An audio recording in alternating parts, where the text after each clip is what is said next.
다 함께 기도하심으로 9월 15일 월요일 매일 예배 시작하겠습니다. 기도하시겠습니다.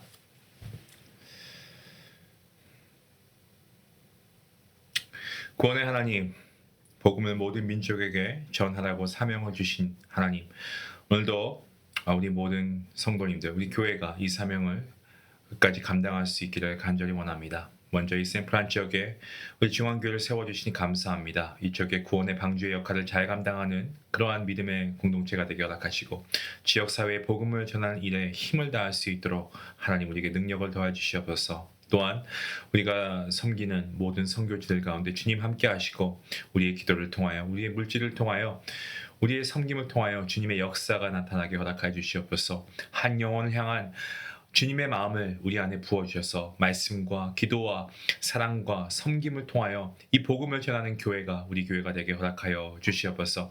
오늘도 말씀을 듣습니다. 아버지 로마서를 통하여서 하나님 우리가 다시금 구원에 대한 하나님의 놀라우신 은혜를 감사하며 우리를 의롭다 하신 그 하나님의 무한하신 사랑과 하나님의 긍휼하심을 통하여 오늘도 하나님 앞에 나아갈 때 우리가 감사함으로 기쁨으로 나아갈 수 있는 아버지 거룩한 예배, 기쁨의 예배가 될 수 있도록 하나님 함께하여 주시옵소서. 감사하며 예수님의 이름으로 기도하옵나이다. 아멘. 찬송가 351장 함께 하시겠습니다.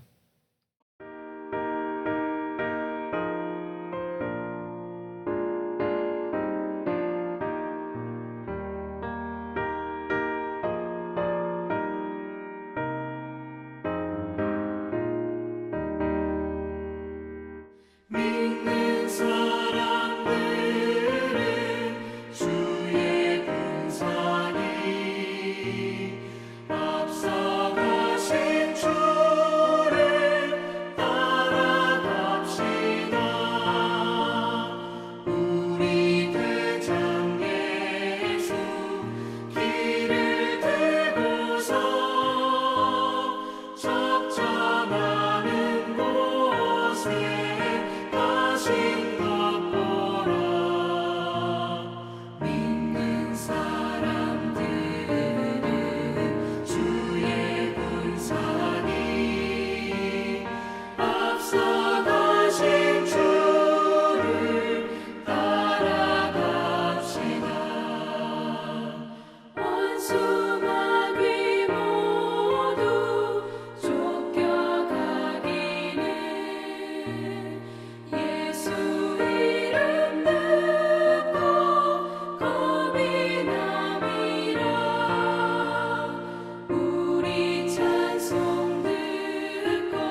오늘 함께 볼 말씀은 로마서 6장입니다. 8절부터 14절까지의 말씀인데요. 우리 같이 함께 말씀을 읽도록 하겠습니다. 8절 말씀입니다.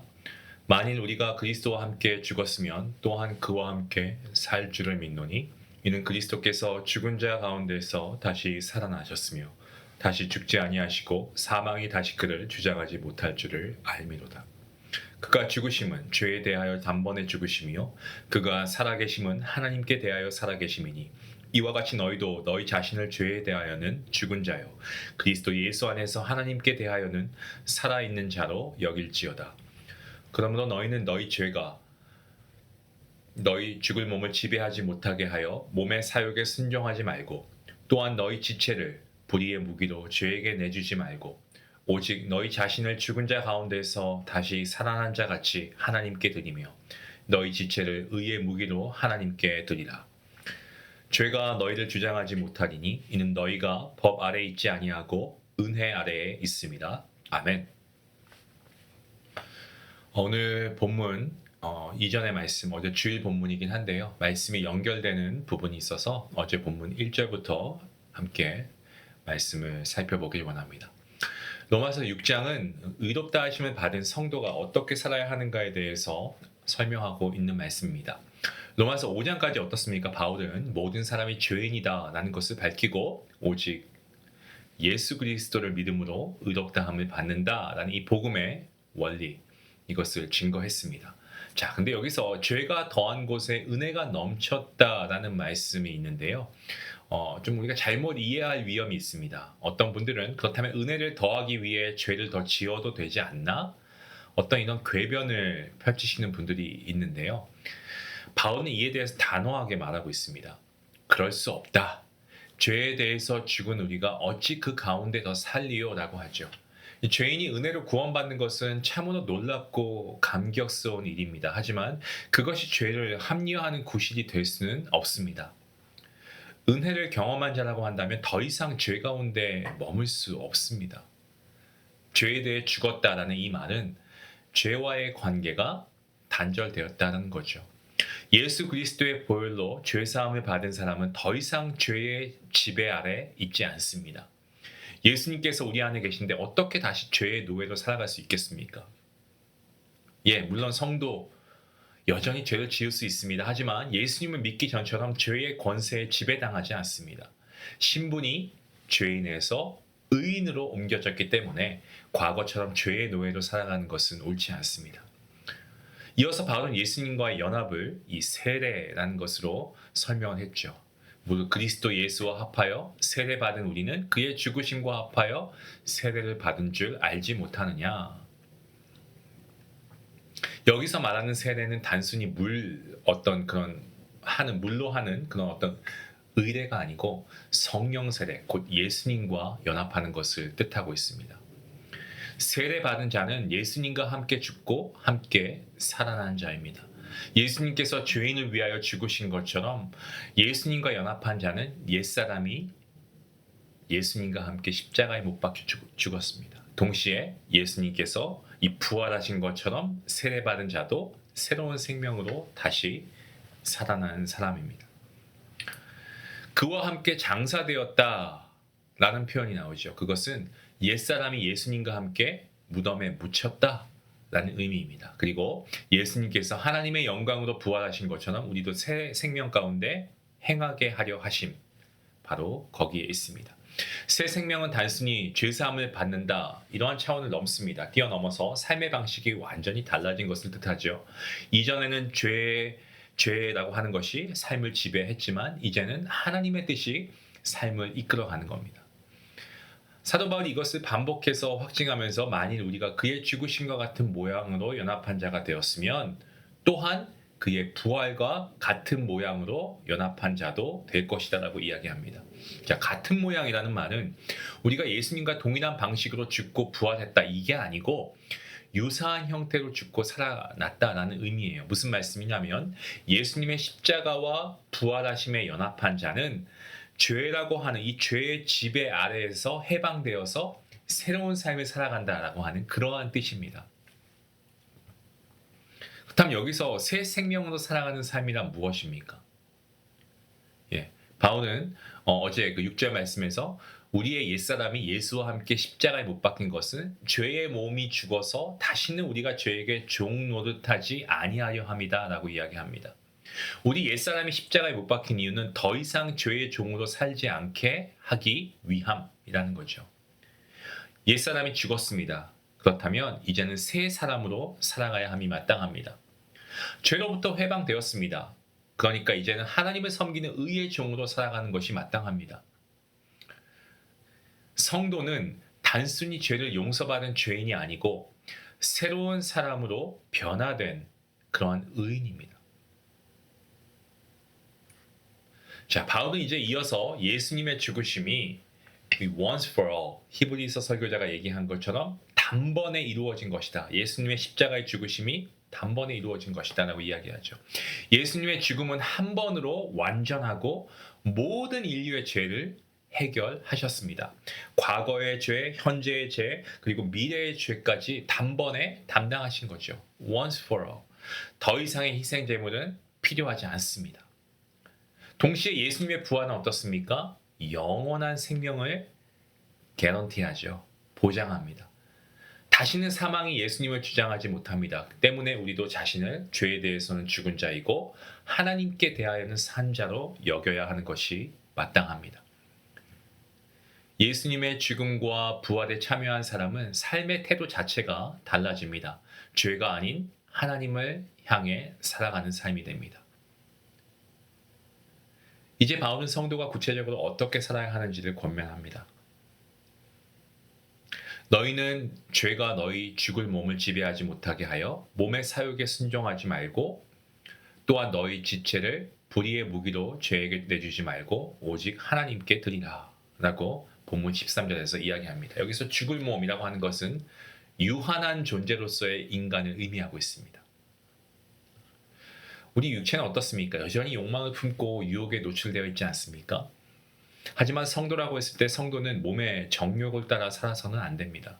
우리의 눈과 귀와 입과 손, 발, 우리의 모든 이 몸이 더 이상 죄의 도구가 되어서는 안 된다라는 말씀입니다.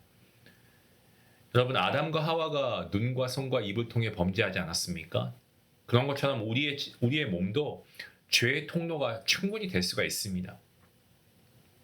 하지만 성도는 어떻게 해야 된다고요? 우리의 몸을, 우리의 지체를 의의 무기로 하나님께 드려야 됩니다. 우리의 눈으로 말씀을 보고 우리의 귀로 말씀을 듣고 우리의 입으로 복음을 우리가 선포하고 말하면서 이 손과 발로 하나님의 복음을 전하고 선을 행해야 하는 것이죠. 이게 하나님께 드려진 그러한 성도의 삶이 아니겠습니까? 바울은 이제 마지막으로 이렇게 선포합니다. 죄가 너희를 주장하지 못할 것이니 이는 너희가 법 아래 있지 않고 은혜 아래에 있다라고 얘기합니다. 성도가 죄의 지배를 받지 않는 이유가 무엇이라고요? 하나님의 은혜 아래에 있기 때문에 그렇습니다. 율법 아래에 있을 때는 죄의 권세에 눌려 살았습니다. 왜? 율법을 지킬 수가 없으니까요. 하지만 은혜 아래에 있는 자는 죄의 권세를 벗어나서 참된 자유함을 누리게 되는 줄로 믿습니다. 이 은혜, 이것은 단순한 관념의 그런 개념이 아니고 바로 주 예수 그리스도의 십자가에서 실제로 이루어진 사실입니다. 때문에 성도는 죄의 종이 아닌 은혜의 종이고 불의의 도구가 아닌 의의 도구로 살아야 합니다. 사랑하는 성도 여러분, 로마서 6장은요, 믿음으로 의롭다함을 받은 성도의 정체성과 또한 성도의 삶의 방향을 분명하게 제시해주고 있습니다. 우리는 예수님과 연합해서 옛사람이 죽고 새 사람으로 우리가 덧입은 살아난 사람입니다. 존재입니다. 때문에 더 이상 죄 가운데 머물 수 없고 우리의 몸을, 우리의 지체를 의의 무기로 하나님께 드려야 합니다. 성도의 삶은 죄의 권세에서 해방된 자유인의 삶이면서 또한 동시에 하나님께 순종하는 종의 삶입니다. 이것이 복음이 가져다준 놀라운 은혜이고 새 생명 가운데 살아가는 참된 모습입니다. 성도님들, 하나님께 순종하는 삶이 되십시다. 그리고 그러한 삶을 통해서 참된 자유함을 누리는 우리 복된 성도님들 되시기를 간절히 기도합니다. 기도하시겠습니다.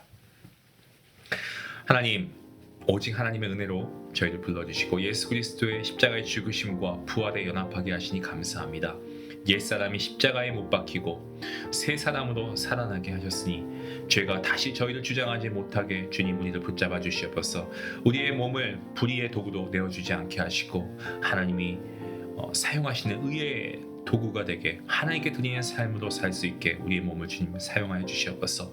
날마다 자신의 죄에 대해서는 죽은 자가 되게 하시고 하나님께 대하여는 산자로 여겨지며 은혜 아래 살아가는 성도임을 우리가 다시 한번 기억하며 하나님께 감사하며 나아갈 수 있도록 하나님 우리에게 은혜 베풀어 주시옵소서. 감사하며 예수님의 이름으로 기도하옵나이다. 아멘. 오늘 우리의 몸, 이 지체를 의의 무기로 드리기 라는 어떤 하나의 주제를 정하고 우리가 한번 실천해 보면 어떨까요? 우리가 눈으로 말씀을 보고 귀로 말씀을 듣고 또 입으로 감사와 복음을 전하고 손과 발로 우리가 하나님의 복음을 위한 작은 선행을 실천할 수 있으면 좋겠습니다. 우리의 몸이 죄의 통로가 되는 것이 아니고 하나님의 영광을 나타내는 통로가 될 때 우리는 정말 새 사람답게 사는 그 은혜가 경험되어지지 않을까요? 이러한 삶을 살아갈 수 있는 여러분이 되시길 바라고 우리 함께 위에서 기도하며 나아가겠습니다.